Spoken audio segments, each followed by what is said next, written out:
प्यारे दोस्तों, सादर अभिवादन। मैं हूं महेश कुमार वैद्य और आप देख रहे हैं एनजेपी हरियाणा। दोस्तों, आज बात करेंगे केंद्रीय मंत्री भूपेंद्र यादव की। आज 7 मई है।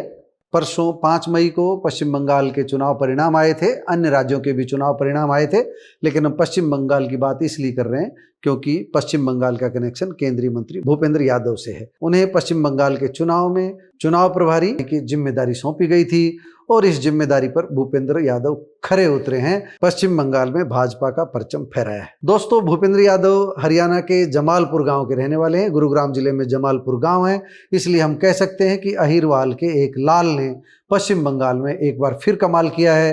अपने कमाल के लिए भूपेंद्र यादव पहले भी चर्चा में रहे हैं। अब तक जिन जिन राज्यों में भूपेंद्र यादव की ड्यूटी लगी है, जहां जहां उन्हें माइक्रो मैनेजमेंट के लिए भेजा गया है, वे राजनीतिक गुरु साबित हुए हैं।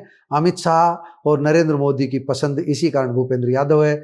उन्हें ऐसे मिशन पर भेजा जाता रहा है अक्सर जहां सफलता की गारंटी कम रहती है, लेकिन भूपेंद्र यादव वहां पहुंच करके सफलता की गारंटी को सुनिश्चित करते हैं। दोस्तों, हम पश्चिम बंगाल में हुए चुनाव को सुचिता का चुनाव नहीं मान रहे हैं, बिल्कुल साफ साफ कह रहे हैं। साम दाम दंड भेद सारे रास्ते भारतीय जनता पार्टी ने वहां अपनाए हैं। हम ये कह सकते हैं 2 से 3% वोट या 5% अधिकतम वोट भारतीय जनता पार्टी ने सुचिता से हासिल नहीं किए, बल्कि इन वोटों के लिए पार्टी ने अनैतिक रास्ते अपनाए। ऐसा रिपोर्ट भी है, ऐसा हमारा मानना भी है। हो सकता है हमारी धारणा गलत हो, कोई हमें कन्विंस कर सकता है, कोई हमें बता सकता है, हमें बता सकता है कि हम गलत हैं, हमें बता सकता है कि भारतीय जनता पार्टी ने पूरी तरह निष्पक्षता से चुनाव किए, लेकिन ऐसा दिख नहीं रहा है। इसलिए हम भी भारतीय जनता पार्टी की इस बात के लिए आलोचना कर रहे हैं, लेकिन बात भूपेंद्र यादव की हो रही है। भूपेंद्र यादव की रणनीति से भारतीय जनता पार्टी को निश्चित रूप से बहुत ज़्यादा फायदा मिला है। पश्चिम बंगाल पहुंचकर जिस तरह केंद्रीय मंत्री भूपेंद्र यादव ने रणनीति बनाई, पार्टी के कार्यकर्ताओं को जुटाया, बूथ स्तर पर जो मैनेजमेंट किया, केंद्रीय योजनाओं को लेकर के जो रणनीति बनाई, केंद्र से गए, राज्यों से गए, अलग अलग राज्यों से बुलाए गए नेताओं के बीच जो समन्वय और तालमेल की रणनीति बनाई, उसी का परिणाम है पश्चिम बंगाल का चुनाव जीतना। हरियाणा के पड़ोस से ही एक दूसरा नाम कोटपुतली से सुनील बंसल भी थे। वहाँ सुनील बंसल ने भी इन चुनावों को जिताने में अहम भूमिका निभाई। सुनील बंसल की भूमिका की बात फिर कभी करेंगे, समय मिला तो। आज तो भूपेंद्र यादव की बात कर रहे हैं। दोस्तों, अलवर से सांसद भूपेंद्र यादव को इससे पहले 2017 में गुजरात में भेजा गया। वह चुनाव प्रभारी की टीम में थे, रणनीतिक भूमिका में थे। वहां भारतीय जनता पार्टी ने चुनाव जीता। इसके बाद उन्हें बिहार भेजा गया 2020 में, वहां एनडीए की सरकार बनी। 2022 में उत्तर प्रदेश भेजा गया, वहां भी भारतीय जनता पार्टी को बड़ी जीत मिली। 2022 में गुजरात का चुनाव प्रभारी बनाया गया, वहां भी भारतीय जनता पार्टी को रिकॉर्ड जीत मिली। इसके बाद उन्हें राजस्थान में केंद्रीय रणनीतिक समन्वयक की जिम्मेदारी सौंपी गई, तब भी भाजपा सत्ता में लौटी। इसके बाद 2023 में मध्य प्रदेश में उन्हें चुनाव प्रबंधन की जो टीम थी उसमें शामिल किया गया और उस पे भूपेंद्र यादव खरे उतरे। मध्य प्रदेश में भी भारतीय जनता पार्टी को सत्ता मिली। 2024 में उन्हें महाराष्ट्र भेजा गया, बतौर चुनाव प्रभारी भेजा गया, जिम्मेदारी सौंपी गई। आप सबको पता है महाराष्ट्र में सत्ता भाजपा के हाथ में है। इसी तरह 2025 में उन्हें फिर से गुजरात भेजा गया और संगठन स्तर पर चुनाव प्रभारी की जिम्मेदारी दी गई। भाजपा का संगठनात्मक चुनाव संभाला उन्होंने और आज भारतीय जनता पार्टी गुजरात में भी सत्ता में है और अब पश्चिम बंगाल में उन्हें भेजा गया था। पश्चिम बंगाल में जो चमत्कार हुआ आप सब जानते ही हैं। ऐसा नहीं है कि अकेले भूपेंद्र यादव के बदौलत भारतीय जनता पार्टी पश्चिम बंगाल में सत्ता में आ गई है। बहुत लोगों का योगदान है, गिलहरी की तरह कईयों ने वहां योगदान दिया है, लेकिन भूपेंद्र यादव की रणनीतिक भूमिका काफ़ी अहम रही है। उन्हें हर तरफ से शाबाशी मिल रही है।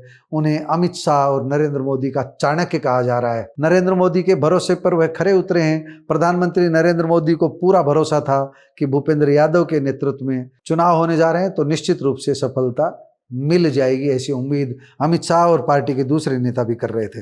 दोस्तों, भूपेंद्र यादव अक्सर फ्रंट फुट पर बैटिंग नहीं करते, वह बैकडोर की राजनीति ज्यादा करते हैं। उन्हें बैकग्राउंड मैनेजर भी कहा जाता है। मीडिया में कम दिखाई देते हैं, लेकिन बूथ प्रबंधन और जातीय समीकरण साधने में उनका कोई सानी नहीं है। सहयोगी दलों से तालमेल की बात हो या टिकट वितरण में बारीक परख, हर मामले में भूपेंद्र यादव की पैनी नजर रहती है। बिहार में 2020 का जो चुनाव हुआ, एनडीए को जो सफलता मिली, उसमें सबसे बड़ा योगदान भूपेंद्र यादव का माना गया। हम ये कह सकते हैं कि अहिरवाल के नेता भूपेंद्र यादव भारतीय जनता पार्टी में संकट मोचक की भूमिका में रहते हैं उन्हें जिस जगह जुटाया जाता है वहां जाकर पसीना बहाते हैं, फिर ये नहीं देखते कि कितने घंटे प्रतिदिन काम करना पड़ रहा है। पश्चिम बंगाल में उन्होंने वही किया और भारतीय जनता पार्टी को इसका भरपूर लाभ मिला। दोस्तों, अलवर लोकसभा क्षेत्र में भी कोई उनकी खुलकर तारीफ नहीं करता, लेकिन उनका माइक्रो मैनेजमेंट ऐसा है कि निचले स्तर पर लाभार्थियों तक पहुंचने का वह पूरा प्रयास कर रहे हैं। आज अलवर में उनकी लोकप्रियता शिखर पर नहीं पहुंची है, लेकिन उनके प्रबंधन कौशल की लोग खुलकर तारीफ करते हैं। एक समय था जब लोग कहते थे कि भूपेंद्र यादव अलवर की बजाय दिल्ली में बैठकर राजनीति करेंगे, लेकिन हम आपको बता दें कि भूपेंद्र यादव अलवर में बैठकर ही राजनीति कर रहे हैं। दिल्ली कम जाते हैं, अलवर ज़्यादा रहते हैं, लेकिन अलवर में उन्हें और मेहनत करनी पड़ेगी। लोगों के बीच उनकी कनेक्टिविटी तो है, लेकिन कनेक्टिविटी एक तरफा है। भूपेंद्र यादव लोगों से प्रेम करने निकले हैं, लेकिन लोग भी भूपेंद्र यादव से प्रेम करें ऐसा माहौल बनने में अभी समय लगेगा। हम अलवर की गलियों में जाते हैं, अलवर की चौपालों में जाते हैं, अलवर ज़िले के गांव-गांव घूमते हैं। हमें जो फीडबैक मिलता है वह ये है कि भूपेंद्र यादव को अलवर में और अधिक मेहनत करने की ज़रूरत इस बार पड़ेगी। मेहनत कर भी रहे हैं, लेकिन अभी इससे ज़्यादा मेहनत की ज़रूरत है, ऐसा फीडबैक लोग दे रहे हैं। इस तरह के व्यक्तित्व के सामने जो माइक्रो मैनेजमेंट में माहिर हो, जिन्हें हर तरह से चुनाव प्रबंधन का गुरु कहा जा रहा हो, उनका अलवर में कमज़ोर होना कुछ न कुछ उनकी खामी की ओर इशारा करता है। ये खामी क्या है, इसे स्वयं भूपेंद्र यादव को ढूंढना है। दोस्तों, आप भूपेंद्र यादव की पश्चिम बंगाल में निभाई भूमिका को लेकर क्या कहेंगे? कमेंट बॉक्स में जाइए और अपनी राय जरूर दीजिए। नमस्कार, धन्यवाद।